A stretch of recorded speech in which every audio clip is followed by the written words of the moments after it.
Bueno, ahí estamos en vivo, así que empezamos. Antes que nada, yo soy Pablo Fernández, soy licenciado en Comunicación de la UBA. Ese es mi sombrero con el que estoy hoy acá, como profesor de la materia Políticas de la Convergencia de la carrera de Comunicación de Sociales de la UBA. Y bueno, quiero darles las gracias primero a Tomás, a Francisco y a Paula por sumarse en esta tarde. Y a todos y todas que nos están viendo ahora, que la verdad que ya hay gente conectada, buenísimo, y quienes nos van a ver en diferido, que seguramente también van a ser un montón. Así que para romper el hielo y empezar, la idea es que se presenten, obviamente todos los conocen, Tomás, por las dudas, es doctor en filosofía, Francisco es doctor en física y Paula es doctora en economía. Pero la idea es que ahora hagan una mini intro y, como les decía antes de salir al aire, cuenten un poco para quienes no son de las disciplinas qué hacen y después nos metemos ya en inteligencia artificial. Empiezo por Paula. Ok, bueno, gracias por la invitación, Pablo. Bueno, como comentabas, mi formación es en economía, hice la licenciatura y la maestría y el doctorado en la Universidad de Buenos Aires y hoy en día soy investigadora y profe en la Universidad de Buenos Aires y también en la UCA. Así que esa es como mi formación, la parte formal, digamos.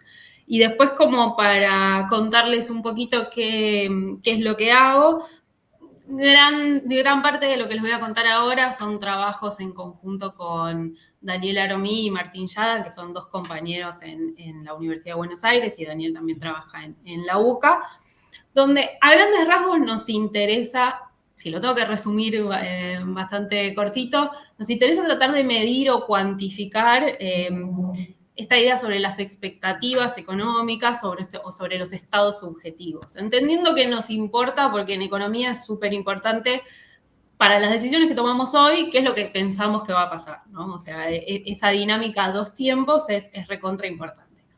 Y obviamente que las expectativas o lo que nosotros pensamos sobre lo que va a pasar está muy capturada en, por ejemplo, lo que son encuestas. Quizás esa es la forma más común con la que uno se relaciona con estos temas. Pero a veces esas encuestas son cortas, no están disponibles o están disponibles de forma tardía. Entonces, ahí aparece una fuente de datos que son distintos textos o grandes volúmenes de texto sobre lo que están hablando distintas personas en la economía. Puede ser, y ahí estoy hablando desde, no sé, diarios, a lo que se habla en redes sociales, a lo que se habla en discusiones en el Congreso, en reuniones del Banco Central, en reuniones inversores con empresas y sus inversores. Y lo que creemos nosotros es que en esos textos, en esas discusiones, hay señales importantes sobre lo que esos agentes, personas, están anticipando sobre lo que va a pasar.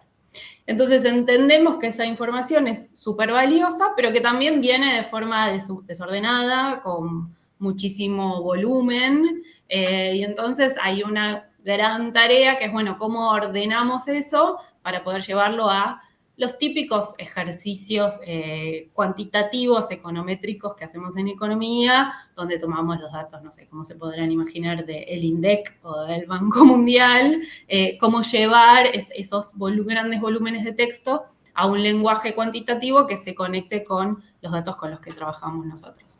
Y ahí los grandes modelos de lenguaje nos ayudan mucho. Estas herramientas, digamos, la posibilidad de procesar estos textos no aparecieron solo con la inteligencia artificial y los grandes modelos de lenguaje, hay otras herramientas anteriores, pero bueno, estas últimas nos dan un montón de flexibilidad y de poder de cómputo para hacer eso. Y ahí aparecen, bueno, después charlaremos quizás, pero ChatGPT, Gemini y demás como una forma de eso, que hable el mismo idioma, los textos de grandes volúmenes y desordenados con la data cuantitativa usual que usamos en economía. Eso quizás es como la principal uso que damos. Buenísimo, bueno, muchas gracias, Paula. Mientras digo que hay gente mandando buenas tardes, saludando, así que ahora lo voy a mandar eso a la pantalla. Y quien tenga preguntas las puede dejar en el chat y yo después las voy mechando en la charla. Seguimos. Tomás. ¿Cómo te presentás? Sí, muy bien. Gracias, Pablo. Muy contento también de compartir este espacio. Sí, yo soy doctor en filosofía. También me licencié y doctoré en la Universidad de Buenos Aires. Ahora soy profesor de tiempo completo en la Universidad de San Andrés y soy investigador en el Instituto de Investigaciones Filosóficas, SADAF CONICET. Y sí, para lo que nosotros hacemos, yo me dedico a la investigación de filosofía de la inteligencia artificial específicamente. Tengo un equipo de trabajo, un grupo que cofundamos con Karina Pedache ya hace un par de años. Originalmente filosofía del Machine Learning, ahora lo rebrandeamos hace unos años por inteligencia artificial, porque bueno, queremos subsidios. No está funcionando tanto para la Argentina, para otras partes sí, pero sí, lo que dedicamos es la investigación en filosofía, es mucha lectura y mucha escritura, y también en análisis de, en ocasiones, estos fenómenos que queremos conocer. Hacer filosofía sobre la inteligencia artificial no involucra que tengamos que ser programadores o analistas de datos, pero tenemos que conocer qué es lo que sucede y tenemos que tender puentes con aquellas personas que sí trabajan sobre eso. Tiene la característica y la novedad, por lo menos, es que históricamente la filosofía suele ser, tiene una imagen tradicional de que justamente aborda temas como universales o clásicos o que son los mismos. Hay una idea errada de la filosofía, como que nos estamos haciendo la misma pregunta hace 2500 años, y nosotros lo que buscamos es tratar de analizar un fenómeno que está sucediendo hoy, pero que está impactando sobre la sociedad. Entonces, ese análisis que nosotros buscamos desde las humanidades y con una característica particular, que es desde el sur global o específicamente desde Argentina, también tiene un tono distinto, porque en ocasiones van a, no sé, seguro que conocen a Bill Chung Han, o seguro que ubican a Harari, o a, no sé, qué sé yo, a Luciano Floridi, bueno, nada, un israelí, un italiano, un surcoreano, entonces como que parece, Saden, Eric Saden desde Francia. Entonces, también hay algo ahí de esas construcciones que no son desde América Latina o desde Argentina, que quizás no son fácilmente trasladables a nuestra realidad o a lo que nos sucede a nosotros en esta región del mundo. Así que eso es parte de las características particulares de lo que hacemos. Mi grupo se llama Grupo de Inteligencia Artificial, Filosofía y Tecnología, el grupo GIFT, y tratamos de trabajar justamente esos temas. Bien, gracias Tomás. Y Francisco, ¿cómo te presentás? Bien, bueno, mi nombre es Francisco Grins. Yo hice un camino medio raro. Originariamente estudié física médica en la UNSAM y después, bueno, la parte médica tanto no me gustó, así que hice el doctorado en física puntualmente en la UBA. Y después me dediqué, bueno, me fui del todo al área de la medicina y me dediqué a lo que se llama teledetección, que básicamente es extracción de información a partir de imágenes satelitales. La idea es monitorear el ambiente. En un país como la Argentina, que es gigante y que hay pocas redes locales de monitoreo, la idea es usar imágenes para extraer información cuantitativa, o sea, agarrar y decir cosas específicas. Aplicaciones típicas son monitoreo de, no sé, bosques, deforestación, biomasa, sequías. Bueno, alguna vez trabajamos en el mar, inundaciones, salares, ese tipo de cosas. Y la idea es generar información de base con la que después la gente agarra esa información y la usa para algo eventualmente. Generar gente que trabaja en la parte ambiental específicamente. Nosotros trabajamos en lo que es más metodológico. Y bueno, yo trabajo en el Instituto de Astronomía y Física del Espacio, soy investigador de CONICET, y ahí está el grupo de teledetección, que teledetección sería esto, ¿no? Es una traducción de remote sensing, que también pasó por el francés. Medio todo lo que sea sensado remoto sería la otra acepción en español, que suena medio como psicológico a distancia, pero en realidad es usando imágenes, tratando de extraer información. Y nosotros usamos IA, o yo lo uso de dos maneras, principalmente para programar, que eso es la gran ayuda que tenemos. De vez en cuando para ayuda para escribir algún proyecto, y también yo soy editor asociado a una revista, y tenemos todo digamos, la temática de la IA en la generación de papers y en la generación de contenido, en la revisión de contenido. O sea, es todo un tema, digamos, en términos de lo que es autoría y de lo que es una revisión. O sea, todo el paradigma de lo que se está armando de publicación científica está medio así en crisis. Así que, bueno, yo estoy metido ahí porque soy editor, así que estoy en el medio de eso de alguna forma. Bueno, muchas gracias. Buenísimas las presentaciones y gracias a toda la gente ahí comentando. Pasemos, ahora que ya sabemos bien qué hacen cada uno,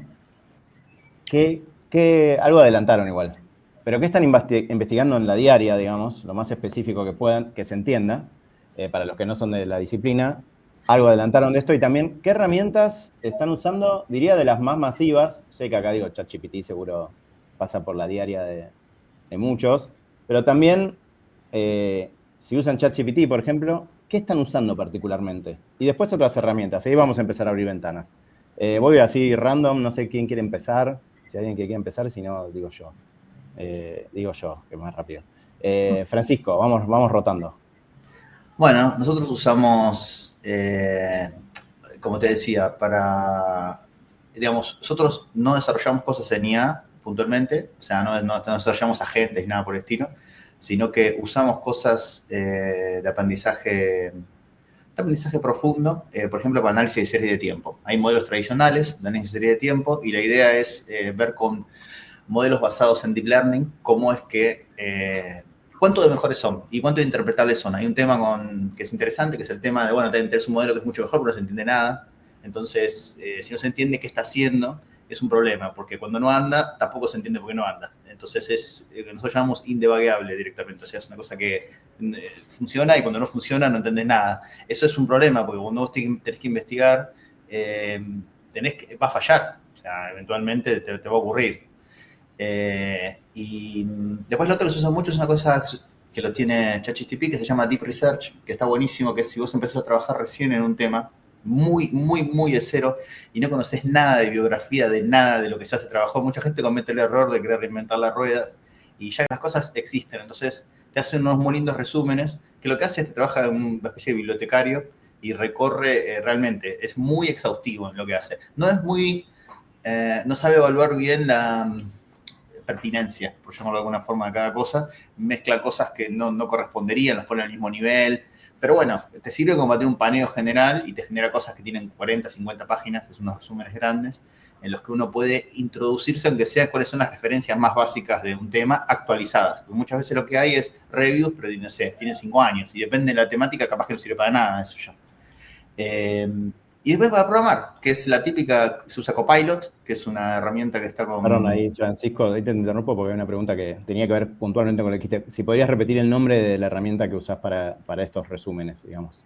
En ChatGPT se llama Deep Research. Deep Research, perfecto. Ahí lo preguntaba María Emilia, perfecto. Si cliqueas en el más, viste, el costadito al costado, te deja elegir, creo que te da 3 por mes gratis, una cosa por el estilo, el resto te lo quieren cobrar. Lo único no es como si estuvieras viendo por un telescopio. Exacto. Ese es el icono, perfecto. Bien, me gusta que los panelistas entendieron que vamos a ir al punto. Muchas gracias por ser específicos para quienes están viendo. Gracias. Francisco, seguimos. La otra herramienta que te decía para programar, que se llama Copilot, es muy famosa, viene integrada con Visual Studio Code y es más de programación. Es una herramienta que ya está súper integrada con los editores, entonces vos estás escribiendo y te autocompleta el código que vos querés, a veces un poco de exceso, pero básicamente te lo completa, te propone y vos le escribís, tiene un modo que se llama agente, en el que vos le hablás o le escribís y le decís, generame una función que resuelva tal problema, ¿entiendes? Y te la escribe. Y después decís, metela en el texto, en el código, y te la introduce en el código, ¿entiendes? Es una programación media hablada, en el cual funciona dependiendo, digamos, si son tareas que están en la base de datos del LLM cuando fue entrenada, o sea, que es básicamente la internet, son tareas recurrentes que hace todo el mundo, anda bien. Si vos estás pidiendo cosas específicas tuyas, modificaciones extrañas, cosas que no tiene experiencia, recuerden cómo andan los LLM, que básicamente hacen eso, son cosas que no son muy creativas, no entienden bien de fondo qué es lo que tienen que hacer. Ahí falla, entonces uno tiene que ponerse a toquetear a mano las cosas que está haciendo. Y después lo último que se usa bastante son detectores de plagio, principalmente por los que les contaba de edición, que eso se trabaja bastante para ver que un texto sea novedoso dentro de lo que puede ser, y también para detección de imágenes, que las imágenes no sean también tomadas de otro paper, de otro trabajo, esas cosas pasan. Buenísimo. Gracias, Francisco. Ahí están preguntando algo más operativo, si esto va a quedar grabado y subido en un lado. La idea es que sí. La idea es que sí, pero le estamos prendiendo una vela al navegador y que todo funcione bien. Así que la idea es que sí, pero no lo queremos prometer en vano. Pero sí, si queda bien grabado, será subido después a algún link de YouTube y lo comunicaremos. Paula, ¿cómo venís usando en la práctica?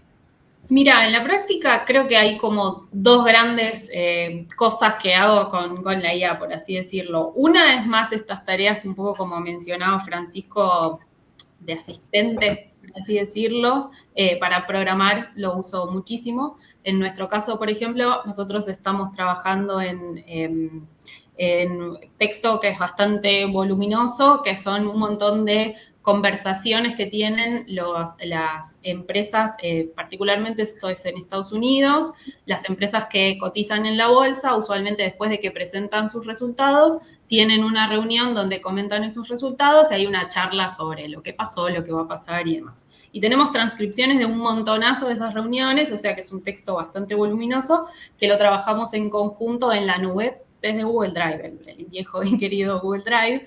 Entonces, el procesamiento de esos datos lo hacemos a través de la herramienta Google Colab o Google Collaboratory, que también es como algo que viene, cualquiera que tenga una cuenta de Gmail, tenemos acceso a esa herramienta. Y el LLM, este modelo de lenguaje que es Gemini, que también es de Google, está también bastante conectado, un poco como mencionaba Francisco, con esta herramienta de código que es Google Colab, así que también cuando uno se traba con algo que te ayude a quizás elaborar alguna función o resolver alguna tarea específica, esa es quizás una de las grandes tareas para las que uso la IA. Y después la otra es, como te comentaba, nosotros estos grandes volúmenes de texto, a veces necesitamos, por ejemplo, etiquetarlos de alguna forma, por ejemplo, en función de si están hablando sobre, no sé, si es inflación lo que nos interesa, si la inflación va a subir o bajar, en qué dirección y demás. Y ahí, para esa tarea sistemática, que quizás son millones de oraciones las que queremos clasificar, usamos alguna herramienta de grandes modelos de lenguaje, que pueden ser algunas de las conocidas, como ChatGPT o Gemini, que hemos usado. Ahí la interacción en ese caso tiene que ver con hacer el prompt y hacerle una pregunta que sea bien concisa, con una tarea a resolver. Y en nuestro caso como investigadores, en todo caso luego lo que tenemos que hacer es un chequeo de robustez sobre si estamos haciendo bien la pregunta, un chequeo humano después para ver si las respuestas tienen sentido o no tienen sentido. O sea, eso por un lado. Y por el otro lado, a veces usamos otros modelos, que también son grandes modelos de lenguaje, que quizás son un poquito menos conocidos, depende de qué tan familiaridad tengan las personas que nos están escuchando, que son BERT, que es un gran modelo de lenguaje de Google, y Llama, que es un gran modelo de lenguaje de Meta, de la empresa de Facebook, que esencialmente la tarea que le pedimos es parecida, pero esos modelos requieren de algo que se llama fine-tuning, que es como una etapa donde nosotros le pedimos que aprenda sobre una tarea en particular. Es algo parecido a lo que hacemos con ChatGPT, pero que quizás tenemos que reentrenarlos un poquito para una tarea en particular. Entonces, por ejemplo, en el caso de BERT, nosotros lo entrenamos con algunos textos preclasificados por nosotros. Por ejemplo, si este texto verdaderamente para nosotros está hablando de inflación que sube o que baja, o si está hablando de mercado de trabajo para otro trabajo que también era de interés para nosotros. Y con ese entrenamiento luego salimos a clasificar un montonazo de otros textos que hubiese sido imposible operativamente hacerlo nosotros solos, porque son miles y miles de oraciones. Así que ahí lo usamos como una herramienta, diría yo, más que de asistente, sino más bien para ordenar y cuantificar grandes volúmenes de información. Genial, muchas gracias, Paula. ¿Tomás?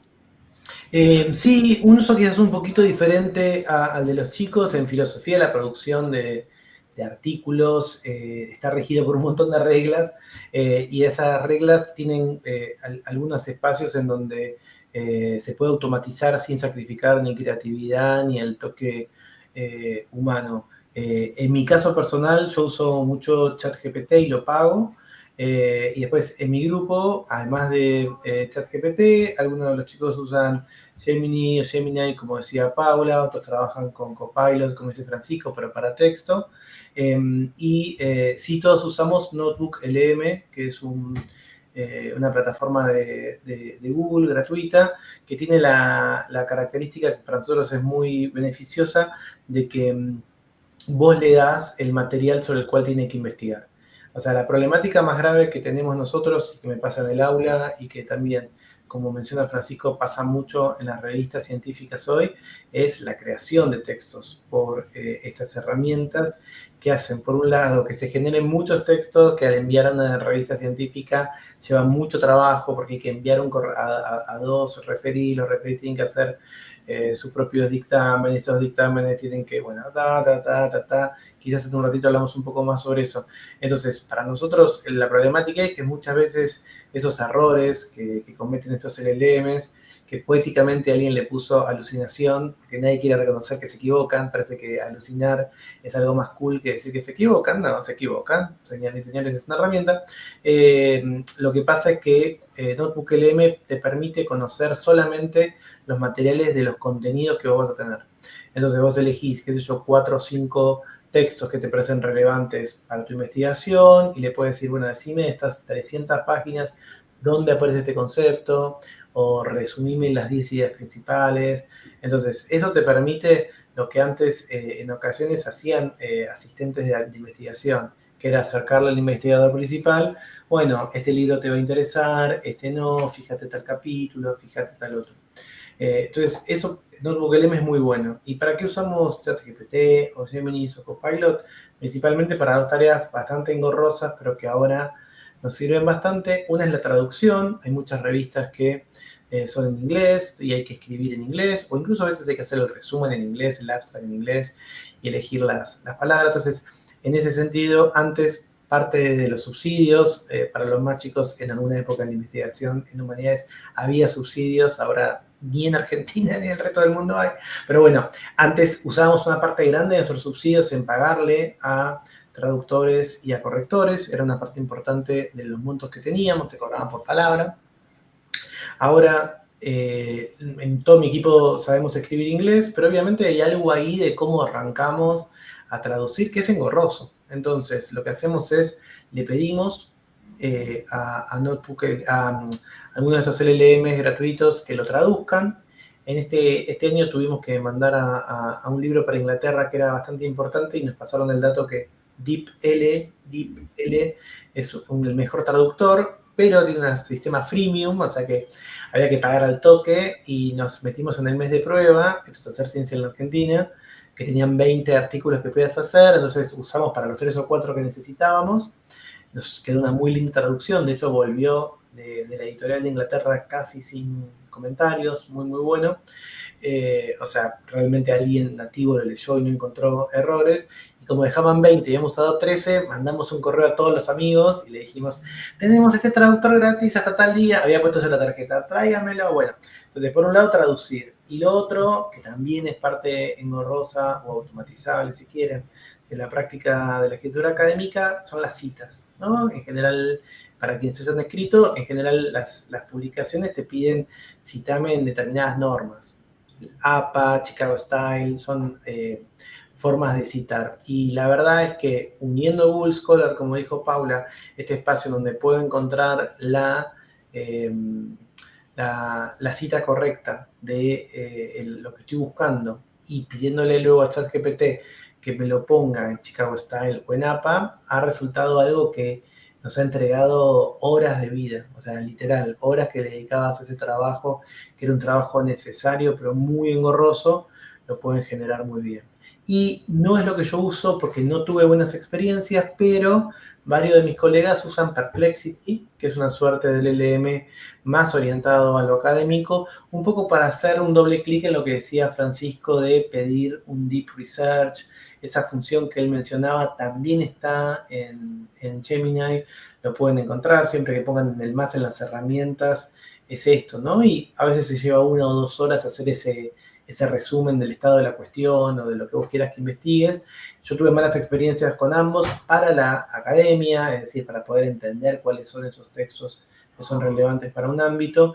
Aparentemente hay amigos que usan Perplexity y están muy contentos. A mí no me sirvió tanto, pero bueno, como todo, esto es explorar, y quien conoce más cómo trabaja uno, o sea, nadie va a elegir la herramienta de IA mejor que vos, porque quizás alguien de acá está escuchando y dice, a mí me encanta citar, es mi terapia, yo me pongo la mente en blanco y cito.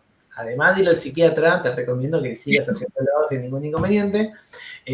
O también nos pasó, digo dos cosas más, perdón, pero que me acabo de acordar.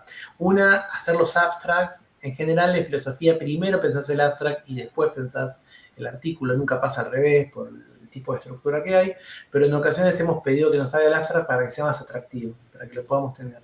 Y ahí hay una técnica muy buena que se llama en inglés few shots, y es que vos le das el modelo de lo que querés. Entonces nosotros lo que hicimos fue, fuimos a la revista a la que queríamos publicar, que era muy prestigiosa y que era muy exigente, le dimos los abstracts de de artículos que ya estaban publicados, y le dijimos, agarrá nuestro artículo, mirá este modelo, este es el few shot, ¿no? Y hacernos un abstract con el estilo de esa revista. Como siempre, lo que estamos, o está en el aire, no lo dijimos ninguno de los tres, pero está presente, el sello final es el nuestro, es nuestra firma, la de nuestro equipo, o sea, hay que mirar eso, no copias y pegas y lo mirás, pero nos sirvió. Y una vez que estábamos con una discusión acerca de una parte de un artículo, a ver si era muy amplia o no, jugamos al abogado del diablo, o sea, le dimos el texto y le dijimos, bueno, ok, criticámelo, encontrar las fallas, o sea, tratar de hacer un bypass a eso que se llaman sincofancia, ¿no? La característica de los chatbots que son muy agradables, demasiado aduladores. Y la verdad es que nos hizo algunos comentarios que pudimos modificar en el texto antes de entregarlo y quizás otro referí lo hubiese notado, y esto nos sirvió para tener una mirada diferente. Bueno, buenísimo y gracias. Están buenísimos los ejemplos y cómo lo vienen contando. Hay preguntas que ahora voy a retomar y digo dos cosas que me acordé por lo que dijo Tomás. Esta transmisión está usando un momento premium de 7 días que termina mañana, así que vamos a ver si baja el video. Pero viene muy bien. Gracias StreamYard por esta semana que nos estás regalando. Tipo, DeepL te ofrece un mes de prueba gratis con 20 artículos, traduce increíble. Lo que pasa es que es muy costoso. Bueno. Son $20, pues, es muy costoso. Y no hay manera, digo, yo hago broma de que no hay subsidio, pero si están en la investigación, todos sabemos que es así. Digo, para mí sería ideal que algún subsidio me pague DeepL, me sacaría, pero bueno. Total. Total, ahí Martín Becerra, que es el titular de nuestra cátedra, ya dice dónde va a estar el video más adelante, así que vayan a buscarlo después. Un poquito de presión te metió Martín, como que tiene que bajarlo y subirlo. Le tengo fe que va a funcionar, Y después hay 3 preguntas, está buenísimo, las voy a hacer ahora, porque tienen que ver con lo que dijeron. Una creo que era para Paula, porque vos hablaste post-entrenamiento. Acá sí pido algo de brevedad para que nos quede tiempo para después, pero está buenísimo que hay preguntas, no sabíamos si iba a haber preguntas. Así que las meto ahora. Santiago García pregunta, ¿cómo se haría técnicamente la tarea de post-entrenamiento? Así dicho, tratando de usar lo menos posible, en criollo, sí. Cuando nosotros tenemos uno de estos grandes modelos de lenguaje, cualquiera, ChatGPT o Gemini y demás, lo que hay detrás es un modelo con un montón de parámetros detrás que nosotros ni nos enteramos, literalmente millones de parámetros. Y básicamente, por ejemplo, algunos de estos grandes modelos de lenguaje lo que hacen es mirar el texto que le damos nosotros y tratar de anticipar cuál es la palabra siguiente. Esa es la forma en la que trabaja ChatGPT, ¿no? Y lo que hacen estos modelos que necesitan como ese reentrenamiento es como si vos tomaras un modelo que ya sabe hablar, pero lo entrenás para que aprenda una tarea específica. Entonces, por ejemplo, quizás dado un conjunto de palabras, la palabra siguiente hubiese sido una, pero cuando yo le muestro las palabras específicas en una reunión de inversión o en una reunión de política monetaria de un banco central, el modelo se reentrena para adaptarse a ese vocabulario o esa forma de hablar específicamente. Y detrás lo que pasa es que de esos millones de parámetros hay algunos que cambian para aprender esa nueva tarea. Entonces, en algún punto es, bueno, tratar de anticipar cómo completar la tarea, dado lo que ya sabe el modelo y dada la información con los datos que vos le estás dando. Entonces, en algún punto es como que le enseñas un poquito más en función del texto que vos tenés. Hay algunos tipos de grandes modelos de lenguaje que requieren de esa tarea posterior. Y eso uno lo adapta en función de la tarea que quiera hacer. Bien, buenísimo. Y después una que esta es cortita, si es no, si es sí, les voy a preguntar que cuenten un poco más. Si alguno usa DeepSeek, preguntan 2 personas en el chat. Sí, yo usé DeepSeek alguna vez. Ahí está Francis. ¿Y cómo te fue? Bueno, para lo que yo uso, funciona. O sea, estructuralmente similar a ChatGPT. No excede en el código que genera, no es muy bueno. Después son similares, o sea, no conozco bien la historia, pero es de la misma categoría del LLM exactamente que ChatGPT. Inclusive hubo una historia de que está muy fuertemente basado en ChatGPT, exactamente, por decir. Muy inspirado. Bien, perfecto. Sumo algo, Pablo, sí, perdón que sé que quiere ser corto, pero quiero hacer doble clic y explicar por qué pago ChatGPT, además de porque soy millonario. Porque la verdad es que en mi experiencia, cuando te llevas bien con una de estas interfaces y empezás a trabajar mucho, hay algo del entrenamiento del modelo y tu entrenamiento cognitivo de cómo funciona el modelo que funciona. Yo antes, cuando no pagaba, iba como pidiendo permiso en cada una, se me acababan los tokens de una, iba a la otra, pasaba a la otra, ya mi navegador eran ventanitas de cosas gratuitas hasta un cierto punto, y me pasa que en ChatGPT hay algo que no sé si está en otras partes, en el pago se llama proyectos, y vos armas una carpeta, y esa carpeta la puedes usar para algo. Entonces, yo ahora este año escribí un libro, necesitaba mucha investigación sobre casos que no estaban, necesitaba tener información de casos porque mi editora me había dicho es sobre educación e inteligencia artificial y me dijo, bueno, encontrar casos para mostrar, para que no sea todo teórico, tan filosófico. Entonces, para mí encontrar esos casos era muy complejo, buscaba, iba tirándole ahí PDFs de notas que sacaba del Financial Times, de Clarín, de cualquier lado, y después trabajaba en donde el texto que yo escribía lo tiraba ahí y le pedía qué casos le parecía que iba, qué ejemplos podía tener. Y la verdad es que al hacerlo todo dentro de un solo proyecto, no es exactamente como NotebookLM, que insisto que deberían mirar mucho porque es muy bueno.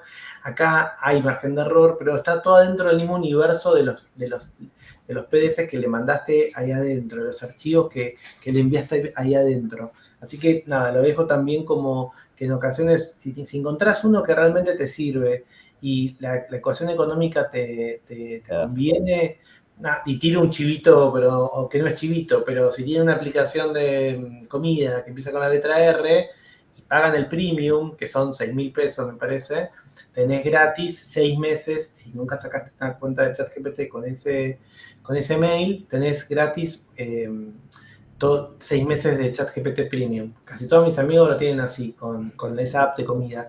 Entonces, bueno, te acercás a eso, pagás 6.000 pesos por no es pagar $20. Total. Promoción válida en noviembre 2025. Bueno, quien esté viendo esto. Bueno, sí, no, obvio. Y lo de oro es esto. El mail que usás con la app de Rappi tiene que ser un mail que nunca usaste en ChatGPT. Tengo amigos que se inscribieron al premium de Rappi y se quieren matar, pero está aprobado. No habíamos entendido cuál era la app con R. ¿Puedes decir marcas al aire? Bueno, Pantene. Sumo 2 cosas que dijeron, lo mandé en pantalla, pero bueno, no sé si funciona bien, así que por las dudas. Hablaron bien de Perplexity y también de Copilot para citas, para catálogos bibliográficos, como que funciona bien. También mandó unas risas Martín Becerra por lo que decía Tom. Y Walter Scholz, esto no lo mandé, pero dice $20 un abono a Netflix. No sé si lo dice como que es caro o barato, bueno, manda un guiño. Así que cada uno verá, ahí vuelvo a lo que decía Tomás y coincido, que cada uno ve en la diaria qué le sirve, qué no, en qué conviene, entre comillas, invertir, porque si te vuelve de alguna manera es una inversión. Mira, nosotros, y tampoco el sistema científico argentino está, por lo menos en humanidades, tan dispuesto a pagarte estas cosas. Para nosotros poder pagar licencias de esto, en CONICET es casi imposible. Quizás en otras áreas es más fácil pedir estas herramientas. No es costosísimo, pero poder pedir no sé, a nosotros nos costó muchos meses poder, durante la pandemia, que nos pagaran Zoom, por ejemplo. Insisto, es parte de las herramientas naturales, pero dentro de la unidad de trabajo donde yo trabajo, la unidad de ejecutora del CONICET. Entonces, también hay algo ahí que hay que pedir, que bueno, poder tener justamente esos $20 es central también para tu quehacer profesional. Sí, ahí dice, si lo usás lo vale, tal cual. Bueno, y vamos, el tiempo vuela, nunca se dijo, así que por suerte con las preguntas venimos bien. Les hago una de las dudas que habíamos charlado antes de este panel, que es, ¿qué cambios notaron? Y tiene un poco que ver con lo que venían hablando antes, que es esto de ir aprendiendo, ¿no? ¿Qué cambios notaron desde que empezaron ustedes a trabajar con IA? Estoy hablando de IA generativa, creo que todos acá saben, la IA tiene décadas, ¿no? Empezó siglo pasado, etc. Pero con IA generativa de estos últimos 3 años, ChatGPT y compañía, ¿qué cambios notaron, digamos, positivos, pero también negativos? No sé si vieron algún retroceso en las herramientas que están usando. Y lo uno con algo que es cómo aprenden ustedes. Si leen algún newsletter, tienen algún referente. Si pueden contestar esas dos cosas, empiezo con Paula. ¿Cómo cambió? Muchísimo. O sea, todas estas cosas las que mencioné yo y algunas que las escucho a Francisco y a Tomás usar y que también, o herramientas o usos, traducir, sí, a veces, no sé, hasta para armar algunas slides o lo que sea, esas tareas como de asistentes, que hoy en día, de mi parte, lo que hago es abro la compu y abro el mail y ChatGPT al lado, ¿no? Y así que esto es algo que hago hace relativamente poco y hoy en día se volvió parte de, literalmente, el día a día de mi trabajo. Así que cómo cambió muchísimo. ¿Cómo aprendes? Y después, ¿cómo aprendo? Bueno, para el tema de descubrir papers nuevos y demás, a veces está bueno, colegas, grupos de chats donde aunque sea tiramos, este link y demás.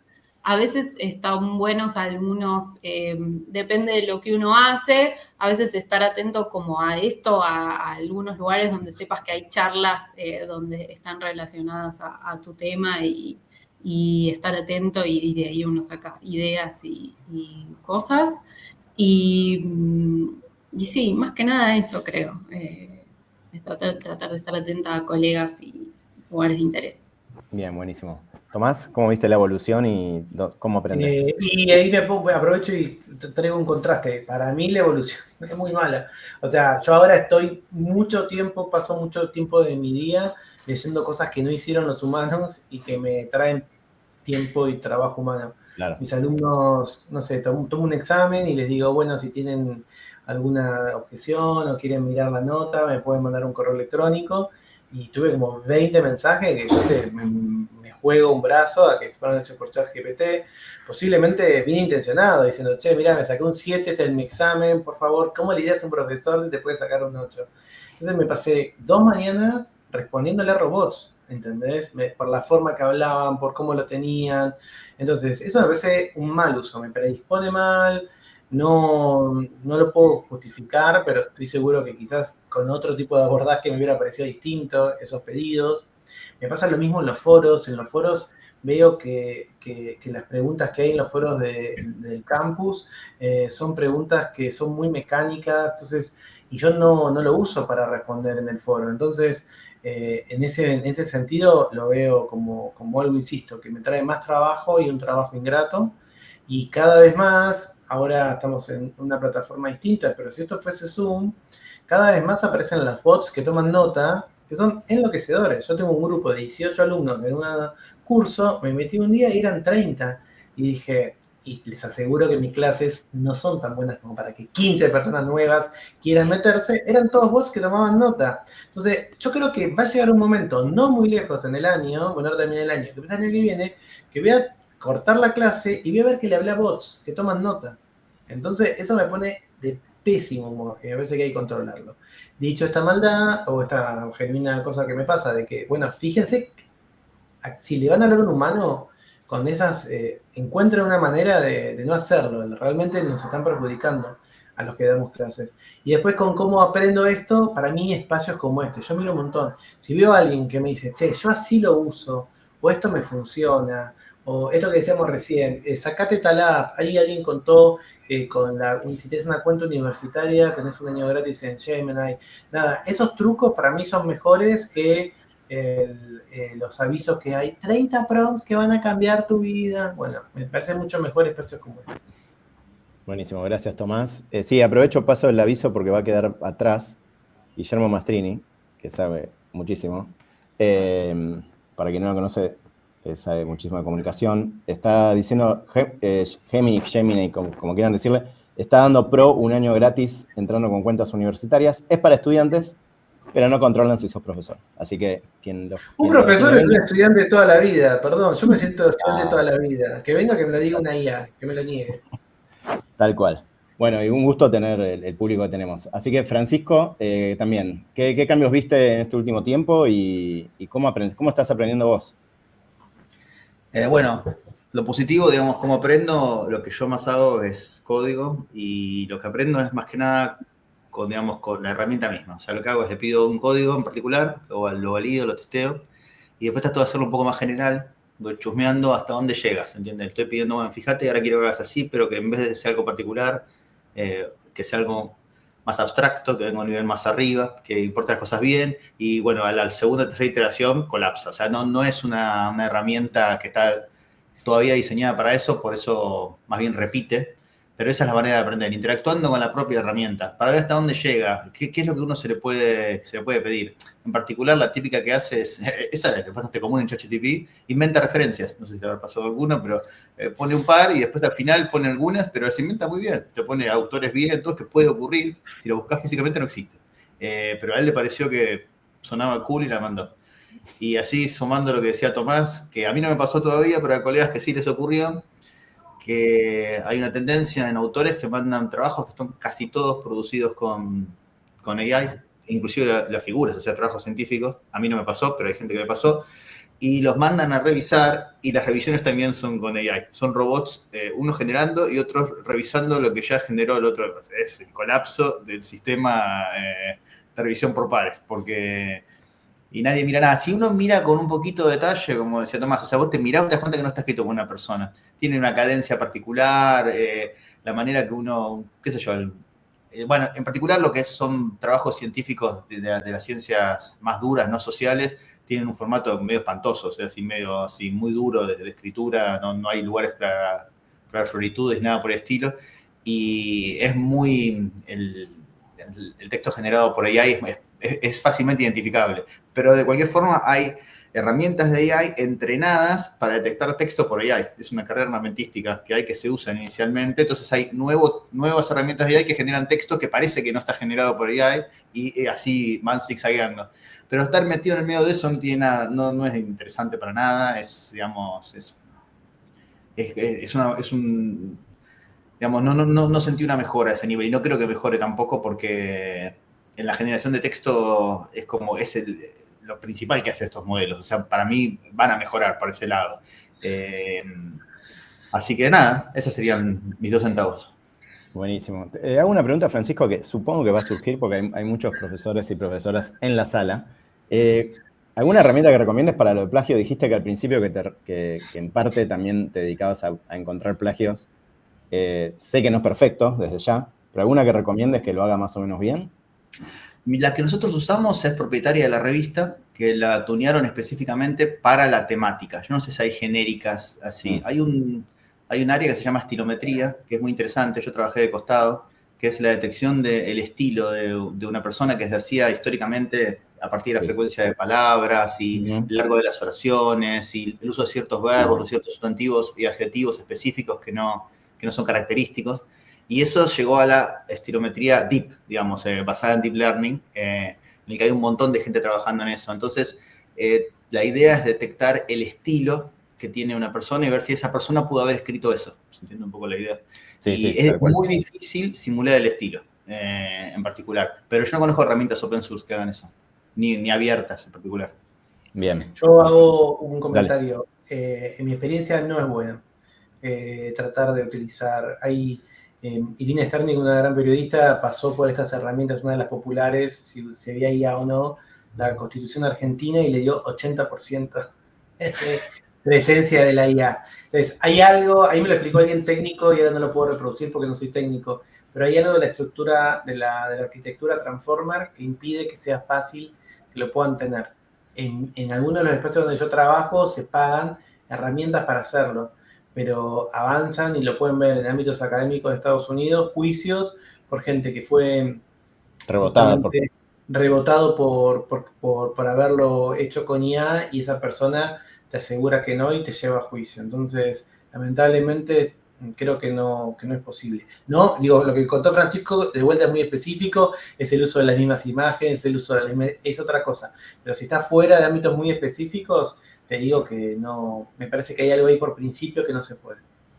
Sí, bueno, un poco preguntaba porque tenía la misma experiencia también, como de que no, está lejos de ser fiable, ¿no? Que ahí retomo algo que dijeron entre el chat, que hay un montón de cosas, ahora lo retomo, que sí es confiable. Creo que ya lo dijimos antes, no, a priori no, siempre estamos diciendo que al final o en el medio también estamos nosotros, que para eso nos dedicamos a lo que nos dedicamos. Son herramientas que estamos utilizando, como decían los panelistas. Siguiente pregunta, y ya pasamos un poco a la futurología cuando nos quedan 15 minutos, que es, ¿qué impacto creen que va a tener o van a tener estas herramientas en las investigaciones académicas? O sea, si ustedes se imaginan de acá 5 años de investigación académica de sus disciplinas, ¿cómo se imaginan el impacto de la idea? ¿Va a ser algo que ya va a estar totalmente normalizado? ¿Están esperando alguna herramienta que hoy es inimaginable? ¿Cómo lo ven? Empiezo con Francisco. La respuesta corta es no sé, porque hay muchos trabajos que están diciendo que los LLM medio ya se plancharon, digamos que la estructura llegó a su tope de gama, en particular el Transformer, como específicamente estructura, pero eso no significa nada porque el Transformer es relativamente nuevo, desde 2013 para acá pusieron tantas cosas nuevas que... Perdón, ¿podés explicar un segundo qué es Transformer para los que no... así rápido? Es digamos, las redes normales en las que están basadas esto son estructuras que tienen una entrada y una salida y en principio funcionan de adelante hacia atrás. Entonces toman una entrada y procesan hacia adelante. Es muy difícil entrenar algo que tenga loops, que tenga vueltas. Porque, bueno, por un tema recurrente, llego a un lugar y tengo que volver para atrás y puede no converger. Entonces la primera estructura que tuvo éxito se llama Transformer, que la propuso la gente de Google, y es tiene una que se llama cabeza de atención, y es la que logra tratar, es la que le da un poco de memoria a la estructura, ¿se entiende? Esto que decían ustedes que tiene que predecir la palabra siguiente. Bueno, la pregunta es, está bien, pero ¿cuánto anterior hay que tomar para predecir la siguiente? No sé si se entiende un poco la idea. Vieron que los LLM están diseñados para olvidarse. Mucha gente se queja de que escribe un montón y después dice, pero te lo dije hace, no sé, 3 páginas. Está diseñado para que se olvide, porque si no, ¿cómo sabe que es relevante para lo que está viniendo? Uno como persona hace lo mismo. Yo charlo con vos y supongo que lo que me estás diciendo tiene que ver con lo que charlamos últimamente, no lo que me dijiste hace 4 semanas. Entonces, modelar eso tiene que ver con esta estructura. Y en principio fue en la que se basó el ChatGPT. Pero no significa que sea la única de ellas. Claro. Y yo creo que va a tener más éxito en que todo el mundo lo dice también, en los lenguajes abstractos que son de programación, porque son lenguajes construidos en última instancia, son cosas que tienen reglas muy claras, entonces es mucho más fácil de simular y de armar, porque inclusive hay lenguajes que ni siquiera son multiparadigmas, o sea que solamente se puede programar de una forma, y esos son ideales para estas cosas, no hay ambigüedad. En cambio, el lenguaje humano es mucho más complicado. Bien, bueno, buenísimo, buenísimo. ¿Paula? Sí, creo que la respuesta es no sé. También tengo la misma sensación que hubo como un boom de estas herramientas y que quizás ahora en algunos aspectos están un poco más planchadas o encontrando algún... sí, eso, más planchadas. pero por lo pronto creo que ahora nos toca empezar a aprender a usarlas. Por ejemplo, para los que usamos estas herramientas en los procesos durante nuestra investigación, también hay algo relevante que es aprender a cómo documentar eso para que luego después esa investigación, por ejemplo, pueda ser efectivamente publicada en un paper, porque hay algo también como en un journal con referís, entonces hay algo de una cosa de caja negra que también tenemos que aprender a trabajar, a hacer buenos chequeos de robustez, a entender qué le estamos pidiendo, qué estamos haciendo.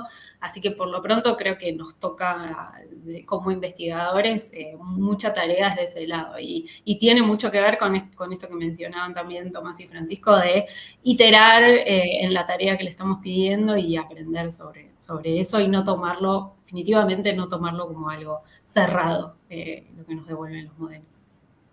Buenísimo, gracias, Paula. Tomás.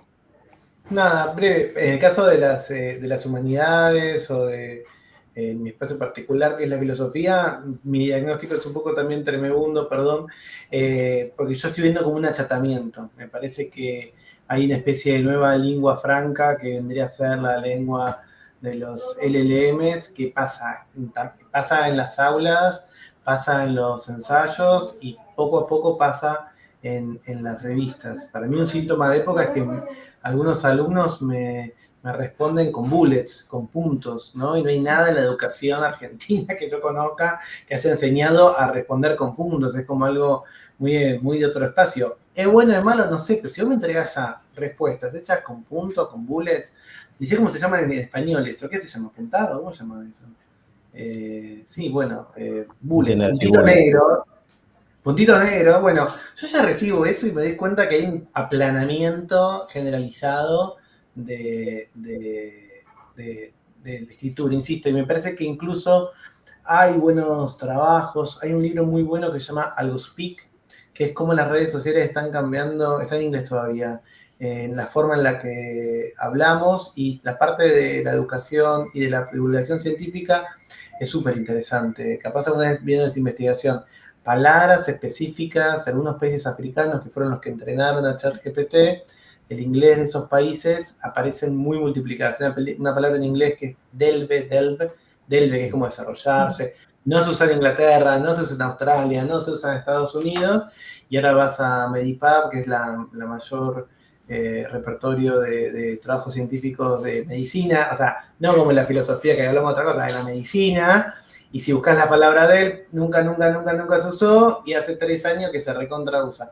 Bueno, los médicos, los investigadores lo están usando para hacerlo, y de vuelta, y retomo lo que comentó al principio Francisco, la problemática es, tampoco lo estamos comentando, la idea de un sello, ¿no? De que uno empieza a imaginar octógonos. Bueno, ya los octógonos son polémicos en algunos espacios, con esto que digo me cago en mi tumba, pero bueno, digo, la idea de octógonos, acá hubo inteligencia artificial, acá lo utilicé en nuestro debate interno, en mi equipo y con las personas con las que trabajamos en la Sociedad Argentina de Análisis Filosófico, es, ok, supongamos que le pedimos al autor que diga, yo usé IA para traducir, usé IA para encontrar errores, usé IA para, encontrar bibliografía, todo lo que estamos contando.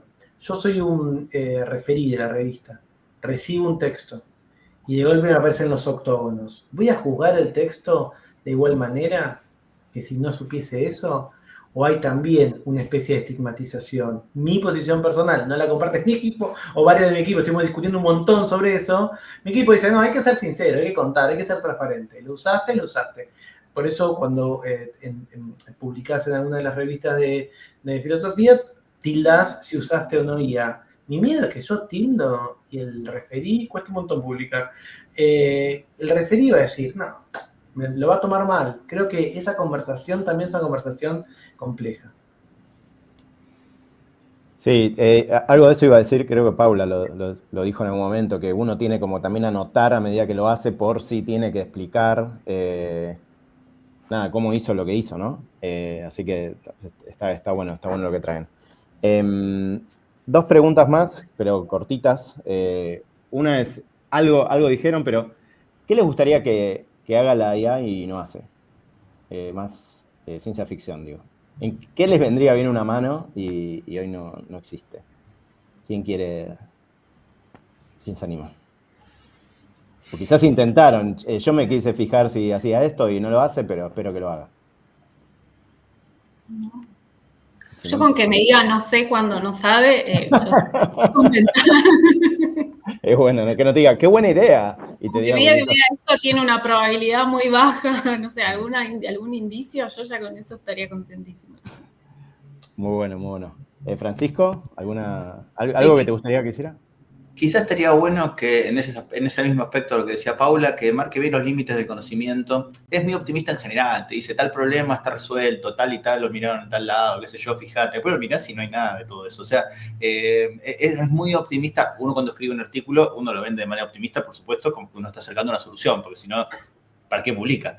Entonces está bien, pero todos somos optimistas, pero después hay que mirar lo que realmente uno hizo y decir, trató de hacer esto, pero más o menos, resolvió un caso particular o con mucho error o más o menos. Estaría bueno que sea un poco más crítico. Y también en general hay un caso famoso, lo usan mucho los matemáticos. Yo no soy matemático, pero lo usan y le preguntan, ¿se te ocurre una solución a este teorema? Y en general se manda, te dice, sí, es así, hace tal cosa, qué sé yo, y no es así.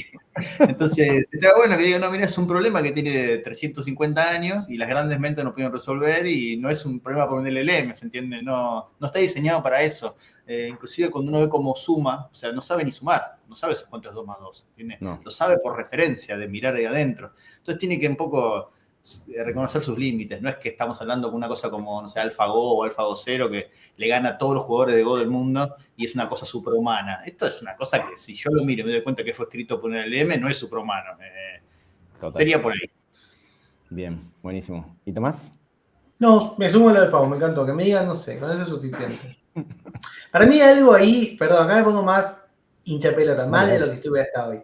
Si vos, en mi caso, te vas a dedicar a la filosofía o a las humanidades, o querés ser escritor, o querés ser investigador, y querés que el aparato te escriba por vos, replanteate tu vida, porque realmente, digo, hay algo ahí que obviamente escribir es duro, es difícil, está mal pago, es complicado, pero ¿para qué vas a usar una herramienta que haga lo que vos decidiste libremente en tu realidad? Yo no decidí que existan las normas APAS, amo que haga las normas APAS y que me haga la bibliografía, pero no puedo concebir las personas que te dicen, no, este libro lo hice con IA o con ayuda de IA. Yo digo que esta persona no quiere escribir, quiere otra cosa, quiere encontrarse con algo distinto. Entonces, digo, hay algo ahí que si vos realmente decías que la IA haga tu trabajo, y es un trabajo de pasión, no es un trabajo como muchos otros que tenemos todos acá, que no es de pasión, bueno, nada, hay algo, tirá del hilito, bueno, ahora llega diciembre, corchazo, qué sé yo, pensar en el verano, tirá del hilito y pensá por qué querés que la IA haga algo que te debería gustar.